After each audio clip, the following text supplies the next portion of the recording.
I love your dress. Thank you so much. It's just like, it shows all of your height. Like, that's amazing. So what brings you out tonight? Tell us about your film. So our film's Culture of Fear. It stars Malcolm McDowell from Clockwork Orange. He's on Mozart in the Jungle on Amazon right now.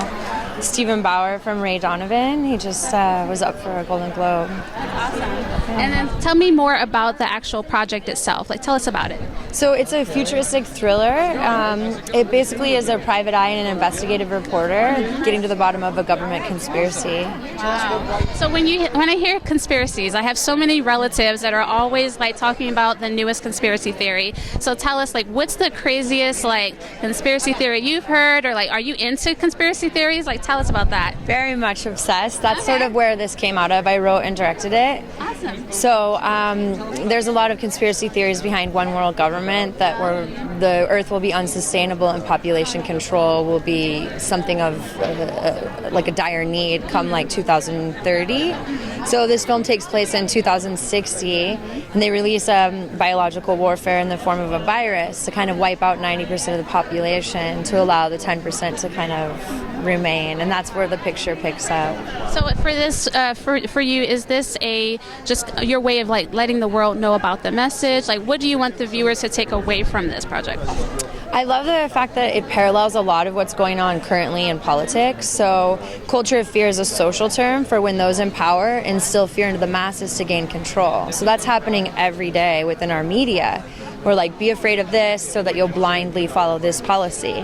So that was sort of the message underlying the story that we wanted people to take away, was kind of make your own decisions for yourself instead of relying on the media to manipulate and sort of force you to believe one way or another for their policy. And then as a female director, what was it like directing? Like, what is it like to be just to have your film here? Like, tell us about that experience. It's been great. It's been a little overwhelming. But as a female director, it was very hard to like get the names that we did get that are like celebrities, so to speak, because as a first-time female director, sometimes people shy away from that.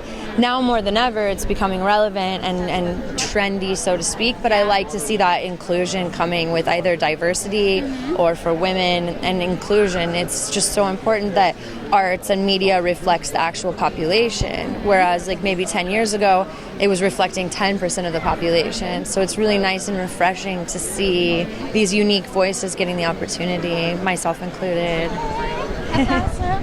What's next for you? Tell us what you have working on. What you're working on. So I have a feature that's shooting in November, A Spacious Lie. And I've teamed up with Andrew Sugarman. He did Conviction with Hilary Swank. So a very predominant producer. I feel so blessed to be working with him now. So we'll be shooting that. It's a drama that centers around depression, but also media control, which is like kind of a theme with me now. Well, it's good to share whatever it is that you feel like is on your heart to share with people, So, well, congratulations. Thank you so much. Thank you for stopping by again. You look amazing. But yeah, congrats. Lots of love.